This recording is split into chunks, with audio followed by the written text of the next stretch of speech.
கள் இறக்குவதும் பருகுவதும் இந்திய அரசியலமைப்பு சட்டம் மக்களுக்கு கொடுத்திருக்கும் உணவு தேடும் உரிமை.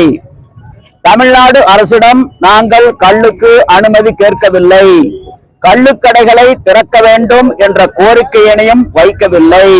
இவை இரண்டுமே அரசியலமைப்பு சட்டத்துக்கு எதிரானவை, புரிதலின்மையினுடைய வெளிப்பாடுகள். கலப்படத்தை காரணம் காட்டி தமிழ்நாடு அரசு கள்ளுக்கு தடை விதித்தது. பக்கத்தில் பாண்டியில், கேரளாவில், தெலுங்கானாவில், ஆந்திராவில், உலக அளவில் எங்கும் கள்ளுக்கு தடை கிடையாது. அங்கும் கலப்படம் செய்வார்கள் அல்லவா?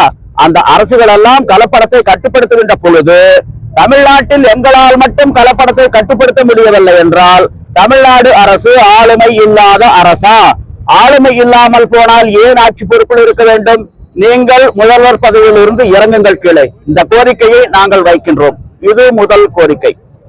இரண்டாவது கேட்கக்கூடிய ஒரு கேள்வி, எந்த அடிப்படையில் நீங்கள் முதலமைச்சராக தமிழ்நாட்டில் அமர்ந்திருக்கின்றீர்கள்?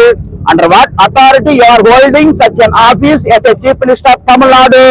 அரசியலமைப்பு சட்டப்படி சத்தியவாக்கு பிரமாணம் ரகசிய எடுத்தாலும் உட்கார்ந்திருக்கீங்க. அந்த சட்டத்தை மதித்து நடக்க வேண்டிய கடமை பொறுப்பு உங்களுக்கு உண்டா இல்லையா? இல்லை என்றால் உங்களை எப்படி நாங்கள் முதலமைச்சராக ஏற்றுக்கொள்வது? இதற்கு என்ன பதில்? எங்கே பதில்? 1/1/87 எடுத்தது கொள்கை முடிவா இல்லை கொள்ளை முடிவா? நாங்கள் சொல்கின்றோம் அது ஒரு கொள்ளை முடிவு.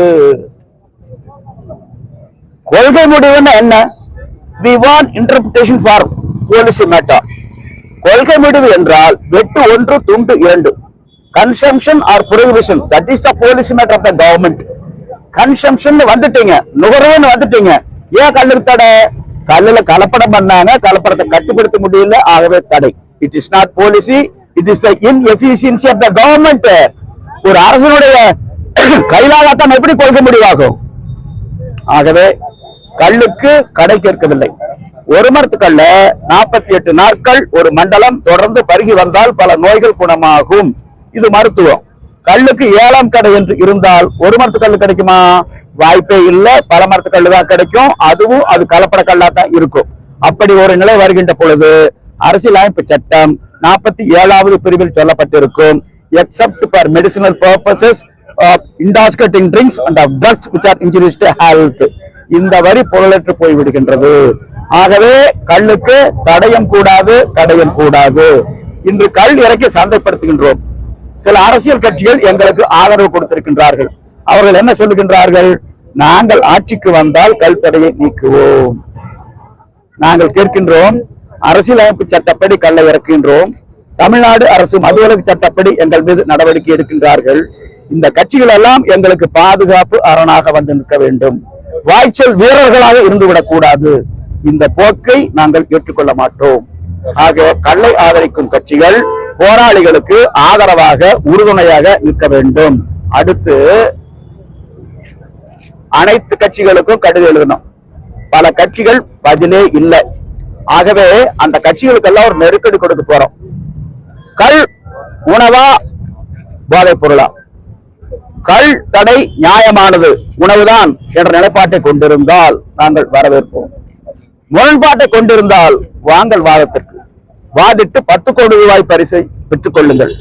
இந்த இரண்டுக்கும் நாங்கள் தயாராக இல்லை என்றால் எதற்காக உங்களுக்கு கட்சி, எதற்காக தலைவர் பதவி என்ற கேள்வியை கேட்கவிருக்கின்றோம். ஆக அரசியல் கட்சிகள் இதற்கு பதில் சொல்லவே முடியாது. எங்களை பொறுத்தளவில் யார் வந்தாலும், பத்திரிகையாளர்களாகிய நீங்களே வந்தாலும், கல்லூரி தடை செய்யப்பட வேண்டிய போதைப் பொருள் தான் மதுதான்.